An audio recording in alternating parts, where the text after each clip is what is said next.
madaxweynaha Puntland Saciid Cabdullaahi Danay ayaa xalay jeediyay khudbad dheer oo xasaasi ah oo dhinacyo badan taabanaysa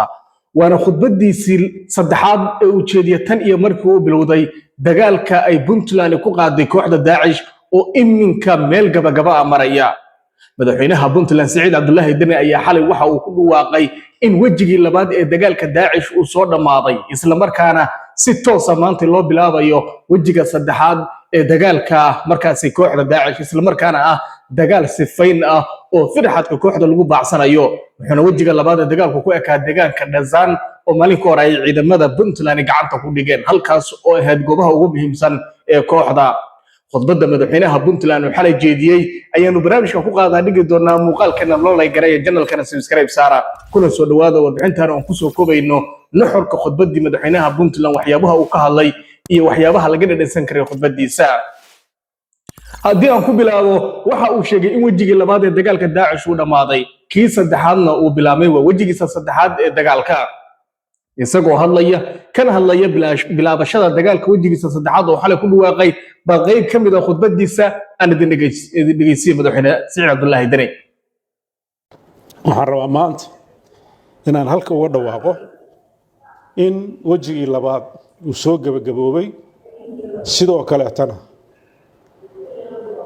birito oo 28 bisha ah oo wajigii saddexaad uu bilaaban doono ilaa hadafku waxa weeye la cirib tiro cid argagixisa ah oo Puntland dhaqdhaqaaq ku leh xarumo ku leh howlgallo ka sameynaysa ilaa laga dhamaynayo wajiyadaas way socon doonaan markuu mid dhamaado oo mid bilaabanayana dadweynaha waan u sheegi doonaa ilaa geeyiga Puntland oo dhan uu noqdo geeyi ka bannaan ka xor ah argagixisada oo dawladdiisa iyo dadkoodu ay maamulan doonaan waxaan rabaa iyadana inaan halka uga hambaleeyo ciidamada Soomaaliyeed iyo ciidamada dawladaha xubnaha ka ah dawladda Soomaaliya ee sidaas oo kale iyagana howlgallada uga wada deegaanada kaleeto ee Soomaaliya dhamaanto وهاجاك هل كسر قصة الله بنو هذا الكيسة وحيابها كلا وشجع وحكمده أما أخيمها كلا وكهالي وحكمده وحوشجع إن ضدك الصوماليات أي هلس أي كجيران إسلام مركانا وضلك الصوماليات هريس كجرو مركل لأجو دمع كوحة جحسدا يوس جارهان كوحدة داعش بيجري دمع يقرشياش كوحدة سودك سنة markaasi la ogaaday oo ay Puntland ogaatay intii uu dagaalkan socday si gaar ah waxa uu sheegay in Daacish ay doonaysay qabsashada wadanka Soomaaliya gaar ahaan ama meelaha ugu muhiimsan ay ku haminaysay inay ka bilowday tahay magaalada Boosaaso ee xarunta gobolka Bari oo ay Daacish doonaysay inay noqoto magaalada ugu horeysa ay qabsato ay qorshayaasheeda ugu jirtay sida ay Puntland intii dagaalku socday ay ogaatay madaxweyne Danayna oo ku dhawaaqay laakiin waxaan dirayaa baaq in dadka Soomaaliyeed dalkii halis uu ku jiro dalka Soomaaliyeed qorshayaal runtii iyo xogo waqtigeeda la soo bandhigi doono ayaan helnay oo khatar aad u weyn xambaarsan khaasatan Daacish qorshayaasha ay lahayd oo waqtigeeda aan la wadaagi doono dadka marka howlgal ku dhamaado waa qorshe runtii walaac gelin kara qofkii mas'uul ah khatarna gelin kara mustaqbalka Soomaaliya waa qorshe aan ku koobnayn dad Soomaaliyeed oo kaliya dad ajnabi ah oo gargixisata ah waa qorshe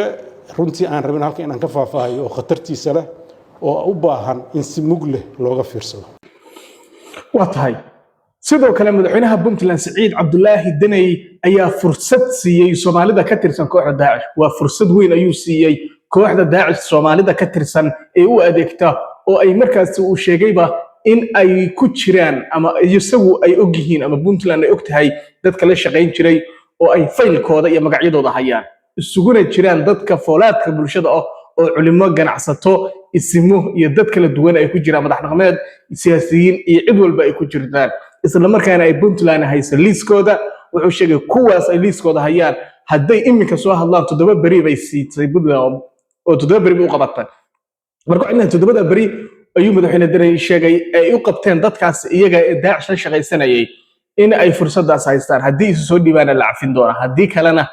cagta la marin doono oo aan mar dambe fursad aysan heli doonin marka bal aan dhageysano khudbadiisan oo ku ogaan doontiin Daacish inay gudo ballaahneed oo ay dadka Soomaaliyeed ee Puntland jooga in badan oo kamid ah ay la shaqeyn jirtay. waxaan rabaa halka inaan baaq uga diro dadka Soomaaliyeed ee reer Puntland ah ee ururka argagixisada Daacish la shaqeynay ee magaalooyinka ku sugan ee aanan furimaha lagula dagaalamay joogin taakulada ka qayb qaadanay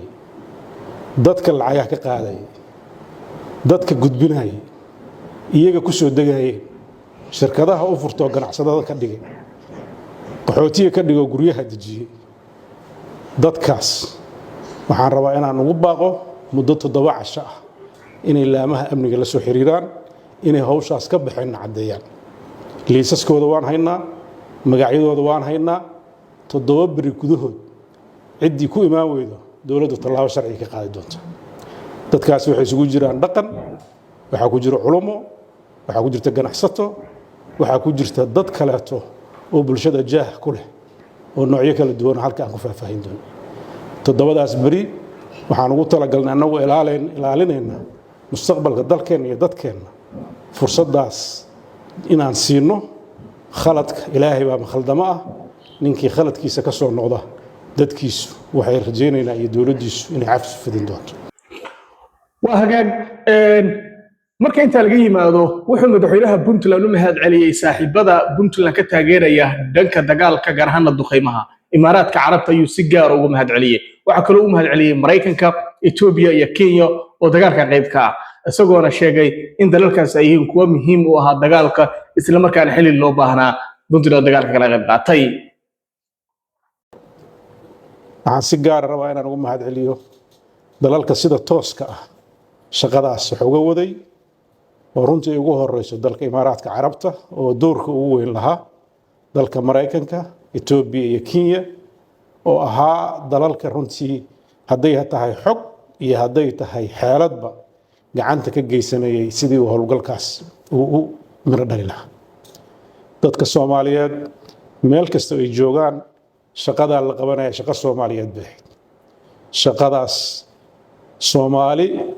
sida ay u dhisan tahay Puntland bay u igmatay inay deegaanada Puntland maamusho wahagaag intaas waxay ahaayeen qayb kamid ah khudbadii madaxweynaha Danay oo hadallada ugu muhiimsan aan ka soo xulanay markii tan laga yimaado khudbadda madaxweynaha Puntland dagaalka intuu uga hadlayay oo in badan ahayd ama khudbadiisa oo ku dhawaad 20 daqiiqo soconaysay waxa uu kaga hadlay dagaalka Daacish marka laga yimaado dagaalka Daacish khudbadiisa waxa uu kaga hadlay si guud Soomaaliya oo dhan xaaladda ay ku sugan tahay wuxuu sheegay dalka Soomaaliya inuu baylah yahay baylahnimadaas iyo wadanka Soomaaliya ee xaaladiisu adag tahayna cid ugu wacan inay tahay siyaasiyiinta culimada ganacsatada iyo dadkii Soomaaliyeed dhamaantood oo markaas wadankii baylaha ka dhigay waxa uu khudbadiisa laga dhansan karay inuu si guud xaaladda Soomaaliya uga hadlayo waxa kale oo khudbadda madaxweynaha Puntland xalay laga dhansan karay inuu yahay musharax madaxweyne ee dawladda federaalka 2026 markaad eegto sidoo uu markaasi guusha Puntland uu gaadhay uga dhigayo mid isagu hadii uu Soomaaliya tago oo kala macaa ay qaban karto oo uu leeyahay markii Puntland sifayso argagixisada Puntland gudaheeda markii argagixisada ka sifayso waxay aadi doontaa Soomaaliya oo Soomaaliya ka sifayn doontaa oo dadka badankooda u arkay inay tahay cidda Puntland ka tagaysay ee Soomaaliya aadaysa argagixisada ka soo sifaynaysa inay tahay madaxweyne Danay oo Soomaaliya madaxweyne ka noqon doona 2026 ama musharax halkaas aadi doona waxa kale oo khudbadiisa laga arkayay inuu markaas si guud dalka Soomaaliya uga hadlayay oo dhahayo tafaraaruqa khilaafadan taagan dastuuran heshiis lagu ahayn oo la bedelayo oo Xasan Sheekh bedelay arrimo kaleba waxay qayb weyn ka noqdeen in dalkii Soomaaliya uu sii xumaado burbura baahida iyo argagixisada iyo hoogii halaaguna uu sii bato khudbadiisa si guud marka waxay ahayd 2 qaybood oo midna ay tahay dhanka Daacish iyo dagaalka iyo guulaha Puntland mid kale uu kaga hadlayo Soomaaliya iyo xaaladaha wadanka ka taagan si guud ay ka mid tahay khilaafaadka argagixisada amni xumada gaajada baahida iyo wax walba oo dalka ku saabsan marka khudbadiisa intaas xalay ugu waaweyneed waxyaabaha uu sheegay laakiin waxa ugu muhiimsan waxay tahay in Puntland ay guul weyn gaarayso dagaalka wajigiisa saddexaad uu bilaabmay wajiga saddexaad ee dagaalka bilaabmayna kan afraad uu ku xigi doono madaxweynuhu uu sheegay in mar walba uu waji dhamaado wajiga kale ay ku dhawaaqi doonaan dadka Puntland ayuu mahad celiyay ciidamadana si gaar ugu mahad celiyay Puntland oo sheegay inay hingeesiyaal markaasi qaybta ugu weyn ka qaatay ama cidda soo afjartay kooxdanba iyaga iyo shacabkana uu mahad celiyay gurmadkooda iyo taageeradooda meel walba ay joogaan reer Puntland وما تسنتين خياني أنت سنقول سو قد بينا مدحينها بنتنا خد بدي سي كل سو قبينا مقال كان إن اللايك صارته أيام كعشرين هديات كذا شيء وبحنت إنه سيدو كرنا إن استيشر كريسو صاحبنا هذا الحكت هنوبه هنا لو ذاكتو جنال كان سبسكرايب صار